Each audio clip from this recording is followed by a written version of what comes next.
Hey, what's up everybody? My name is Zach Pasquarello, and in this video, I'm going to talk about how to become a successful entrepreneur. So I have had a bookkeeping business for the past 3 years, and I was able to quit my full-time job. Now I pay all my bills by working as a full-time entrepreneur, and I want to share with you some of the failures that I had, some things that I did well, and what are my next steps? How do I want to grow?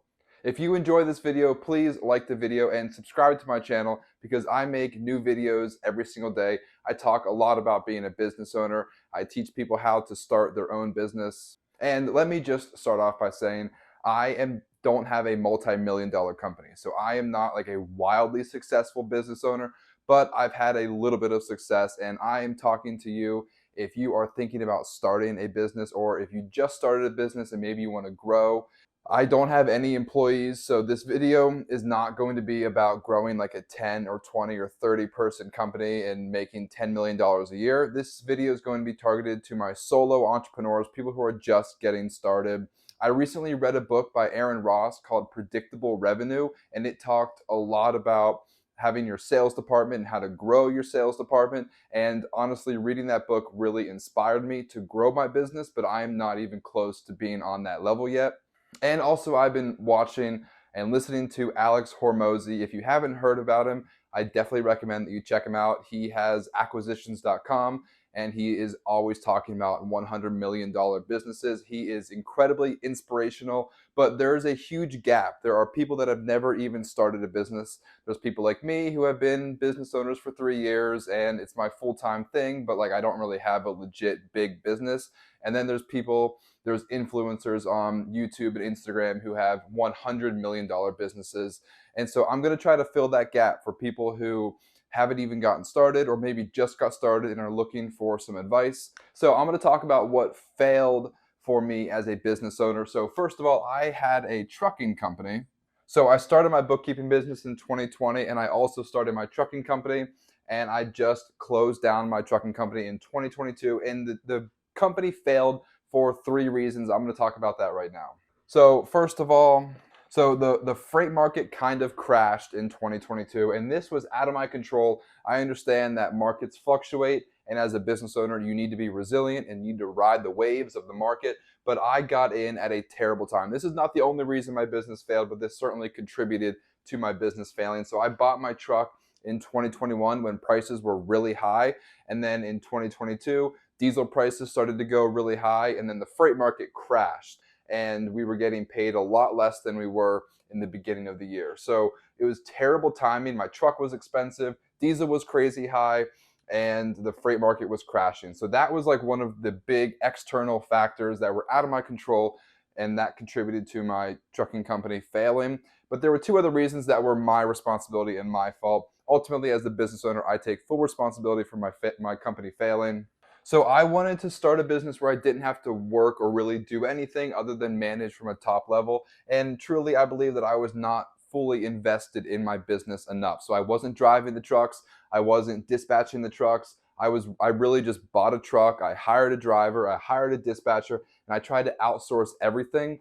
And due to the market crashing and due to me being so new and not really understanding the industry, I really think that I wasn't invested enough with my time and my knowledge of the trucking industry as a whole. So I think I got in maybe a little bit too quickly, and I didn't learn enough, and I wasn't putting in enough time to make the company successful. So if my driver wasn't doing a good job or my dispatcher wasn't doing a good job, I didn't really have a way of teaching them or correcting them or fixing the situation because I didn't know enough myself. So I wasn't fully invested into the business. And then the third reason my company failed, simply because I wasn't willing to take on more risk. So I'd already lost a ton of money in these 3 years because of my trucking company, and I was done losing money. I wasn't willing to risk another year of potentially losing money. And I know companies nowadays are always losing money, and that's kind of how they grow, but I just was not willing to take on more risk. So I could have maybe fired my driver and tried to find a new driver, or maybe try to get a second truck or a third truck and kind of build my business and just hope that things got better.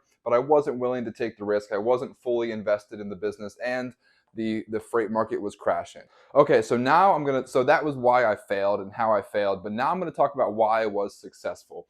And the first thing that led to my success is passion. And my dad always told me, if you love what you do, you're never gonna work a day in your life. And that is honestly true with my bookkeeping business. I am so passionate about what I do. I love doing it. I can wake up at 5 in the morning and start doing bookkeeping right away. I can work for 4 hours straight and just hammer out bookkeeping, which is bizarre to probably everybody else in the world, but I genuinely love doing it. And if you are able to pick a business and pick something that you love doing, then you'll be passionate about it and you're going to work harder than you ever have in your entire life. So I already told you that I worked really, really hard, and that's kind of a no-brainer. Like, that's not really a secret to success. Like, everybody knows you have to work really, really hard, but I'm going to tell you kind of the three-step process that I took while I was working really, really hard. This is the three-step process that I took to kind of start my business. So the first thing I did was I learned the service that I was going to provide. So it was going to be bookkeeping and QuickBooks. So I learned how to use QuickBooks and I learned how to do bookkeeping. If you're launching a service-based business, you need to understand how to deliver that service. So if you're launching like a plumbing business, you need to know how to be a plumber. Or if you're selling a product, you need to learn how to make or develop that product. And I spent a little bit of time doing this, maybe 2 or 3 months learning the service.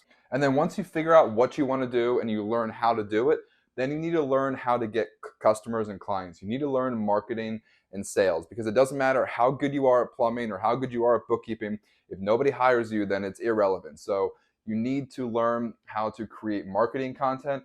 You need to learn how to talk to prospects and potential clients to sell them your service or your product. And this was the hardest thing that I had to learn how to do.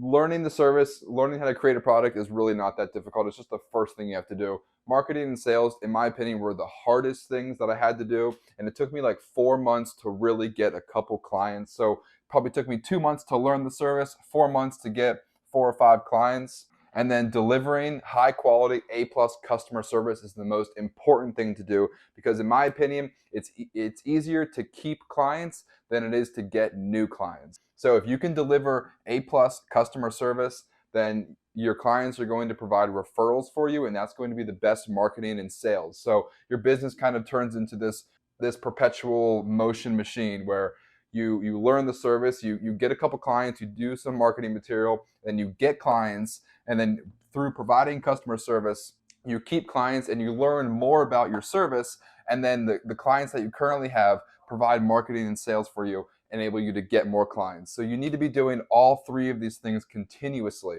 You should never stop learning about your craft and perfecting your craft. You should never stop marketing and selling, and then obviously always deliver A plus customer service. So there's kind of an order to the first 6 or 9 months whenever you're getting started, but then once you get 4 or 5 clients, you continue marketing, you continue learning, you continue delivering A plus customer service. You can't really deliver high quality customer service until you get a client. You can't really get a client until you do marketing and sales. And there's no point in doing marketing and sales until you have a business and you understand how to deliver the service or how to create the product. Okay, so the second thing that enabled me to succeed in my business was I was willing to take risk. So luckily, the business that I created did not require a ton of money, but it did require a ton of time. So I was sacrificing my lunch breaks whenever I had my full-time job, my evenings, my early mornings, and my weekends. So I was sacrificing a ton of time, and then that enabled me to quit my full-time job. So I took 3 or 4 months to learn the business and to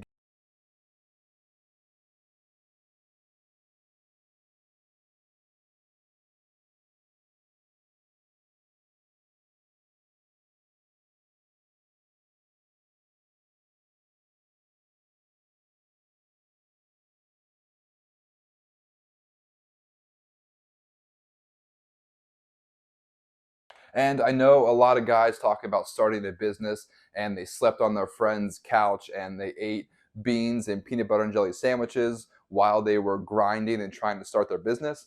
But I actually did it while I had a family and a house and bills to pay for. So that's another way that I took a massive risk. I bet on myself. But I just want to let you know that if you also have a family, if you have a house, if you have bills to pay for, it's possible, as long as you are passionate about what you do, you're willing to take some risk, and you work really, really hard. Okay, so the third thing is I am incredibly focused on my business. So I already told you to quit my full-time job, and more or less I have committed my entire life to my business outside of obviously spending time with my friends and family. Everything else that I do 9 to 5 Monday through Friday and some extra time on the weekends, I have committed my life to this business. So during the day, that is all I do. And you really need to treat your business like a full-time job. You can't expect to work for 2 or 3 hours, at least in the beginning. You can't expect to work 2 or 3 hours on your side hustle or your business and be successful. You really need to commit your life 8 to 10 hours every single day working on your business, staying focused on one thing. It's so easy to get distracted, and it's probably more fun to chase little tangents and go down rabbit holes. Do this for a week, do that for a month, try this out for a couple days, but you're going to get nowhere if you keep on doing different things. So you need to stay focused on one thing and become an expert and master your craft. And 2 or 3 years later, after focusing for 2 or 3 years, then you're going to be successful. But it takes a long time, a lot of hard work, and a lot of focus to get there. So this is another way that I focused and committed my life is my social media. So I took all of my personal social media channels and I converted them into basically my brand, my personal brand, and that was all dedicated to my bookkeeping business. So everything that I talk about on social media, my entire internet presence is all dedicated to my business. It's all focused on getting more clients and doing marketing and attracting new business for my bookkeeping business. So I already talked about this, but you need to expect to work 8 to 10 hours every single day. And you're only going to do two things. You're going to try to get new clients and you're going to service the current clients you have. That's really all you're going to do, at least in the first year or two of operating your business. You're going to deliver customer service by delivering your service or your product.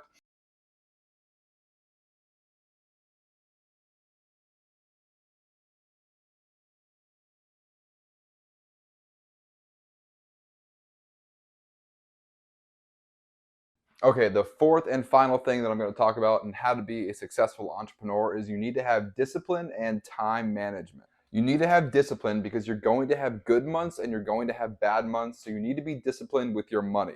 You might make $10,000 this month, and then the next month you might only make $2,000. That's the risk of being an entrepreneur and not having a consistent, steady paycheck from a job, is that you're going to have ups and downs, and you need to have the discipline to save your money whenever you have good months. That way, whenever you have bad months, you don't panic, freak out, quit your business, and go ahead and get a full-time job. You need to have discipline so that you can ride the ups and downs, ride the waves of being an entrepreneur, because it is stressful and you are going to have bad months. And you also need to have discipline and time management because you don't have a boss. You're not clocking in at 9 a.m. You don't have a manager doing monthly reviews with you. You really are your own boss, and it can be so easy to get distracted and lose focus. But if you have time management and discipline, then you can devote 8 to 10 hours every single day. And like I said in the beginning, if you're passionate about what you do, this should come relatively easy, discipline and time management. But if you're not passionate about what you do, if you're not focused, and if you don't have discipline and time management, then your business is going to fail because you don't have anybody holding you accountable other than yourself. Okay, so what is next? This is more so for me. What is next for me? Like I said, I've had a business for 3 years and I've become pretty successful, but it's just me. I'm doing everything: sales, marketing, bookkeeping, and it's just me. So I am going to focus on growth in the next 1 to 2 years. And that's kind of why I've been making these YouTube videos. I've been teaching other people how to start their own business because I want to connect with other entrepreneurs. I want to grow as a professional. I want to grow as a business owner. So first of all, I want to have personal growth. So I want to learn a lot more. I want to invest a lot more time and money into my personal growth, buying books, investing in mentors, taking courses. I'm at that point where I need to learn more. That way I can grow. And then my goal as a professional is to grow my business. I want to hire at least one employee this year because I feel like I'm pretty tapped out at this point. I can't really continue to get more clients and do the bookkeeping on my own. So I want to grow personally and learn more. And professionally, I want to grow my business. So that's my next step. And I'm hoping that you all will hold me accountable. Hopefully, in the next year, I have a couple full time employees and I'm able to grow my business.